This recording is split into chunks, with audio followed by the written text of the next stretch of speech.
The project is an advanced materials processing build.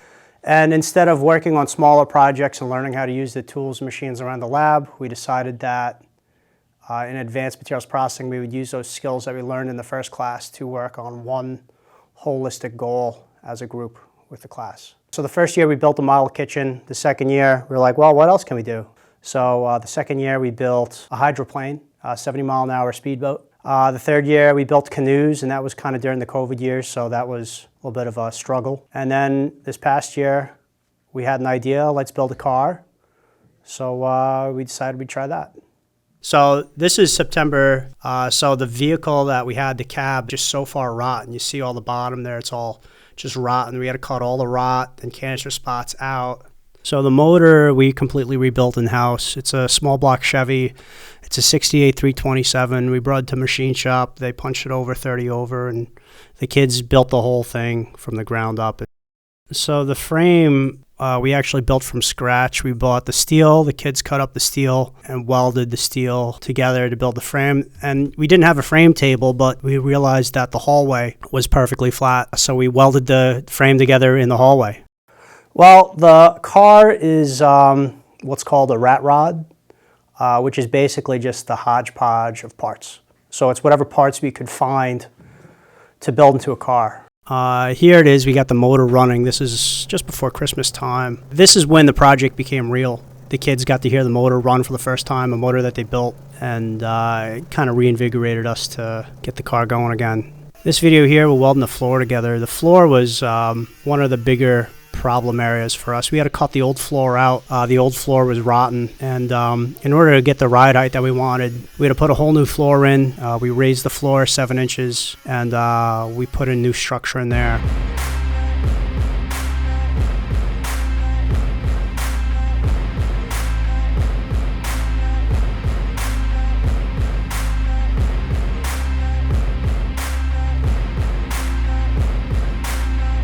Here you can really see the floor coming together. We had to put a whole lattice work in there. It's all welded together.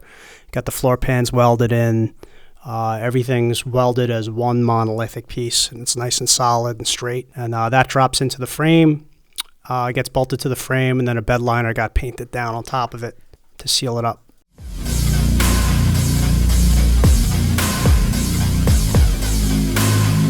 The electrical system on the car, it's pretty simple, but it's still not the easiest thing to do. That was the only portion of the car that we did not do in class. I kind of grabbed a couple kids and we waged war on the electrical system after class.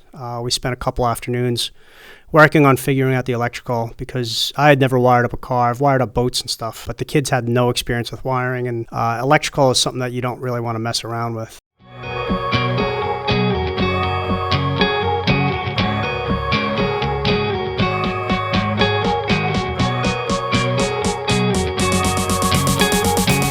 This is actually our first time driving the car. This is our first run. We took it for a lap around the front of the school here. Just checking all the systems, checking the fluids, making sure it's not overheating. We had a little problem with some of the fuel systems. The engine was running a little bit on the colder side, so we had a problem with a couple things there. But we got them all sorted out and just brought it back into the shop, wiped it down, cleaned it off, and took care of it. Getting the car registered was one of the more difficult things we had to deal with. You can't just slap a registration on some random car that you built. Otherwise, you would have to pass an inspection and emissions from 2021 or 2022. We had to figure that out. That was a little bit difficult. One of the things we had to do is get the car weighed. So you'll see we're actually taking the car to the weigh station. And one of my students' parents, Mr. Lanning, he was really helpful with that. He took care of us, and we got the car weighed, and we were able to get the car registered on the road. Every kid wants to be able to drive a car. Every kid will be, at some point driving.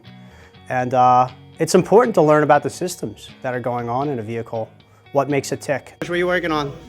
Drilling a hole for the ground wire for the engine mount. Alright.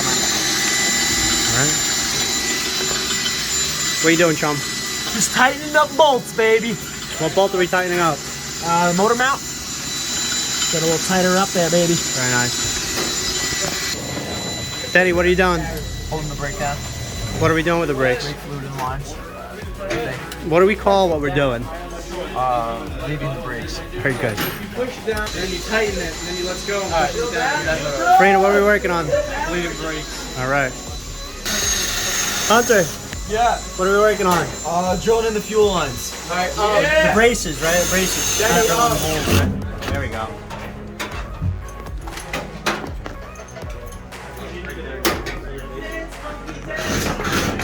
We got brakes. Yep. Lana, what are we working on? I'm taking the screws out so that we can just weld this metal plate onto the arcing. Very good. Attaching the tack, right? Tachometer? Yep. The students, I think, really learned about how a car ticks, what goes on in it, what goes on with each system in the car. A lot of engineering had to go into this. We had to figure out where motor mounts were going to go. We had to figure out the sizes of the frame, how the brakes are going to operate, how we're going to build hydraulic pressure to make this thing stop and to make the clutch work. But additionally, I think they also learned how to troubleshoot and how to work together in a group to overcome a problem, which is, real world problem solving.